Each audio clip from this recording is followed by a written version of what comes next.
But now let's read an email. Sorry, I had to talk about Virtua Fighter. No. By all means, you're only going to get one shot. No, that's not true. That's not true. That's not true. There will be dozens, if not hundreds, of opportunities to talk about Virtua Fighter over the ensuing years from now. At least once a year at every Evo until the day that we die. CastleSuperBeastMail@gmail.com. That's CastleSuperBeastMail@gmail.com. From Addie says, Dear Pat Drake and Woolaman, I've recently come into the knowledge that people lovingly refer to Silk Song as skong. What do you got on these semi-official abbreviations? I mean, yes. Yo, Shart, don't kill the night song. Shart's top of the list. Top of the list. And yeah, FemC is also pretty fucking good. I've never heard it called skong, and never, not even once. Never heard it. But someone just wrote scrim, and god damn it if I don't immediately know what that is. Yeah. It's a little too close to scrum, though. FemChef is somebody posted, and that feels like, oh yeah, you know what? X-Bone. X-Bone's the all-time greatest. X-Bone. Mm-hmm. Oh, and I've been playing Metal Gear. So people keep asking me why I keep calling portable ops poops instead of pops. Mm-hmm. Also, because P-O for portable. Po-ops, yeah. Po-ops, poops. Yeah, no, but I'm my favorite is, of course, my nomenclature from Devil May Cry. I'm going to take that as my credit. The Porbs, Rorbs. The Blorb. Blorbs and Gorbs. Hey, okay, we never talked about this. I don't think we did. Out of all the stupid names that we came up with for those orbs, which is your favorite? I mean, there's something just onomatopoeic about Porbs. Okay, so I'm torn. I think Blorb is the funniest to say. Blorb is, yeah. But I think Rorb is so dog shit, like it doesn't work in your mouth at all. Rorb, and the fact that we forced it is so stupid. Rorb does not roll off the tongue. Blorb sounds like something someone's already said when trying to say blob, you know. But Porb, that's I like Porb because that's what, you can Porb it up. we can get Porby up in here. Like, oh, we got somebody saying that Rorb still lives strong. I see it in every Devil May Cry stream, regardless of what game it is in the series or who the streamer is. That's good shit. Yeah, we infected the world with this dumb shit. Good. Don Guri does combo videos. We name the Rorbs. We name the orbs. Damn straight. That's good, Woolie. That was really good work. That's the legacy right there. Professional. All right, let's take one over here. Link says, Dear Rotisserie Woolie and Tucked In Pat, Sleepy Edition. Oh, you know it. I had to stop tucking the sheets in. Oh, yeah? Because the dog fell off the bed and got trapped in the sheets. Because we were afraid he was going to suffocate. Oh, because the tuck kept him in underneath? Yeah. Oh, that's a lethal tuck. Yeah, you can't do that. Man. And Paige was like, "Oh no, he's suffocating," and I'm like, "No, he's not." He's. And then I picked him up and he was fine. But so yeah, we're not allowed to tuck in the sheets anymore. I mean, it is kind of just like a really comfy hammock, but you need air, so you got to untuck. Oh. I've seen and enjoyed Woolie's playthrough of Ace Attorney. It reminded me. Thank you. It reminded me of when I watched my cousin play, who ran into the same issue of getting ahead of the logic of the game and having to wait for it to get there. And I had already reached 10 dialogue I had already reached it 10 dialogue boxes ago. Yeah, no, that's universal. You always get past Nick. It's the way it works. Have you played other games that have tripped you up because you were thinking further ahead than the game kept up with? So I mean, it's kind of the same thing, but yeah, I would say Danganronpa is also got the same issue. Any game where the logic of the characters discovering things is meant to be like the plot progression. There's always the part where there's the extra step that you view as obvious, but the game treats it as a really big deal, and the character has to go, who could have done it? Danganronpa, that happens a lot, and it's like, I know what happened, and I know how it happened, but the game cares about why or so, and like it cares about two objects that don't matter that much, but they're going to establish a train of thought, you know. But what I will say is that what Danganronpa does do in its mini games while you're arguing, like Phoenix Wright, you're just pointing out the contradictions. Mm-hmm. But in Danganronpa, that's one of many different things you can do to argue, and there's one that's like a train of thought where you drive a car through some logical conclusions and then go, okay, well, if A is B, then C must D, you know? And like you drive into each letter to kind of follow where the game is supposed to lead your thought process to get them on in that specific way. So yeah, that's probably the biggest one I'd say. I mean, I'd say Phoenix, right? Like that's the one that I can remember just being like, God damn it. Because it's always the part where the judge is, you're like, I have conclusive evidence that this person is the killer, and they're like, but you also have conclusive evidence that your client is not the killer, right? Also, what is this, a fucking civil suit? What are we doing here? I have a video of the guy committing the crime. What do I need? Why do I have to prove a negative now? This is stupid. You are fiscally responsible for murder. Dear Beast Lords, what's up, man? Throwing one out there for thought, but every passing day, especially with the NVIDIA CES conference, I find myself agreeing with the humans in the Matrix more and more. We should discriminate against AI and robots. Fuck them. What's been your most recent encounter with the frustration of AI and their increasing invasion into the human experience? My most recent example has been, now every time you do a Google search, you have to scroll past the fucking horse shit that's Hey, do you want a wrong answer? Up top, front and center.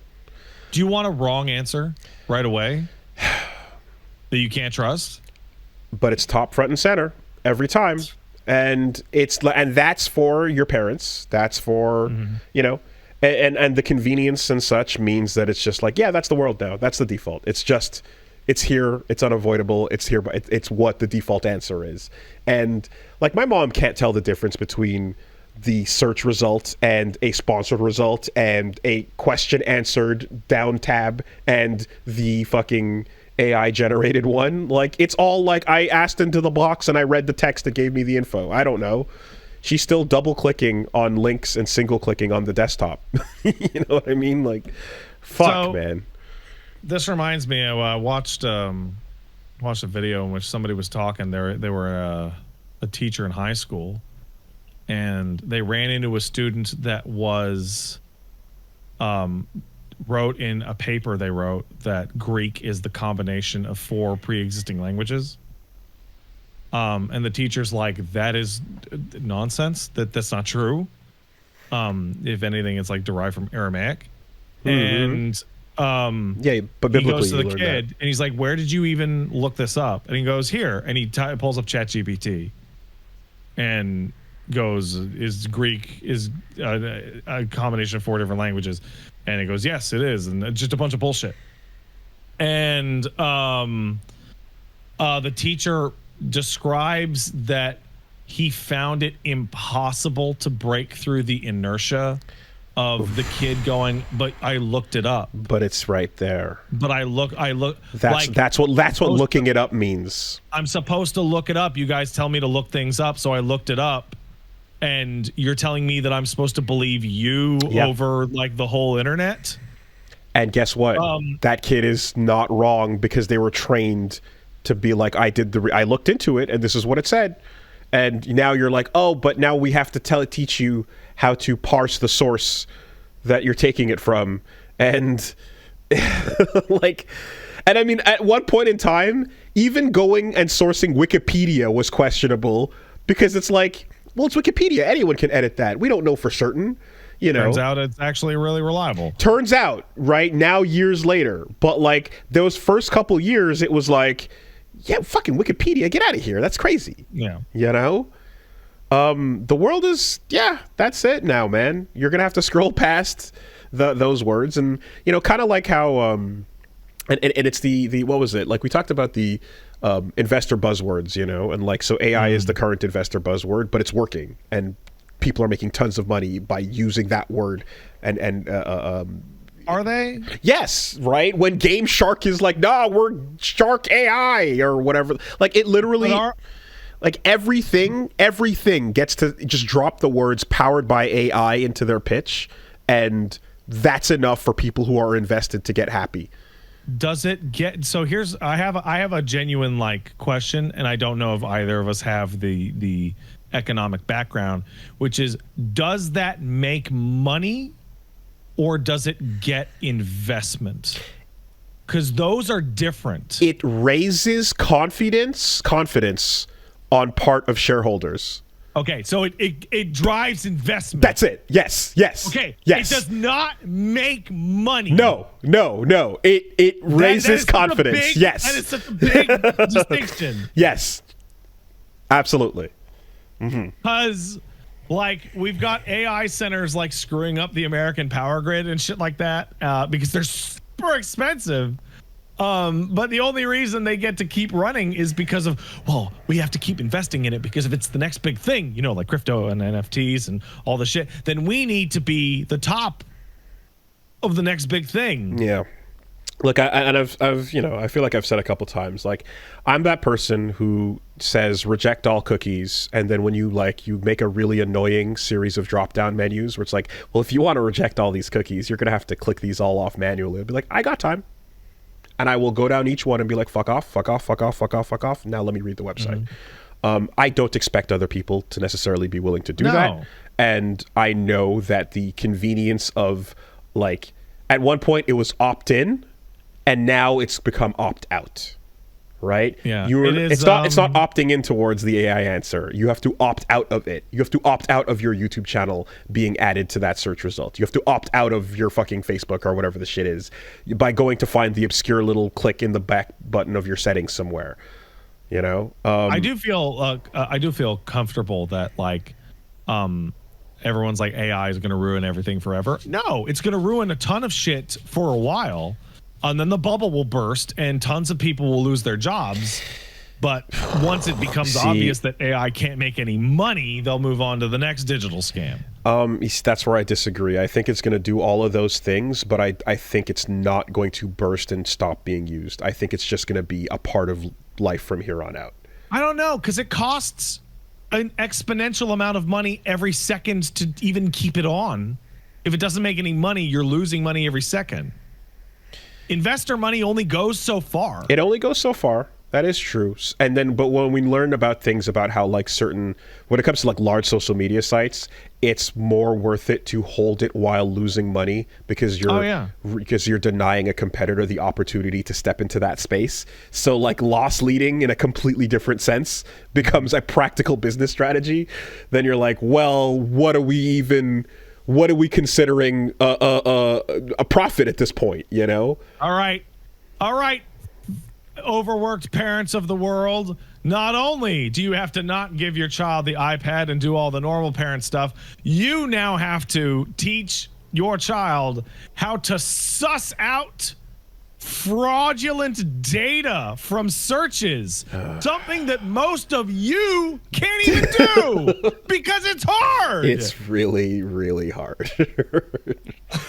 and it's like, it sucks, but it's kind of like little tricks, like typing something in and then scrolling past everything that says sponsored, right? And then the questions when it says, okay, it's going to like what is it linking to a Quora, to a Reddit, Okay, what Reddit is this? Who are the people? No, fuck that. Okay, which of these results is actually a source that you know what I mean? And like, it's like all these little extra things that you just like, oh, you just learned this by spending a lifetime on the internet, which you can't expect. Wooly, our lifetime on the internet is different from the kids' lifetime on the internet. Of course. Starting here is way different. I'm on, now that I'm an adult man with a little baby, I'm on like parenting TikTok, which is all teachers talking about how the kids can't read. And an anecdote from a teacher in the US that is the most nightmarish shit I've ever heard in my life is kids are so illiterate by grade 10, they don't even text message anymore. They voice text, yep. And have the voice text. And have Siri read the text back out. Yep. I remember when my mom switched over to that because her words stopped being in all caps. And like it turns out she stopped using 18 exclamation marks. And it was because she switched over to voice texting. Yeah, fucked. Board games and churning butter and bicycles for my child. So you know what then? That 8-year-old at the D&D session is getting a chance to use their imagination and play an analog game with real people in meat space. Absolutely. you know? Absolutely. Not a bad call. Yep, you're completely right.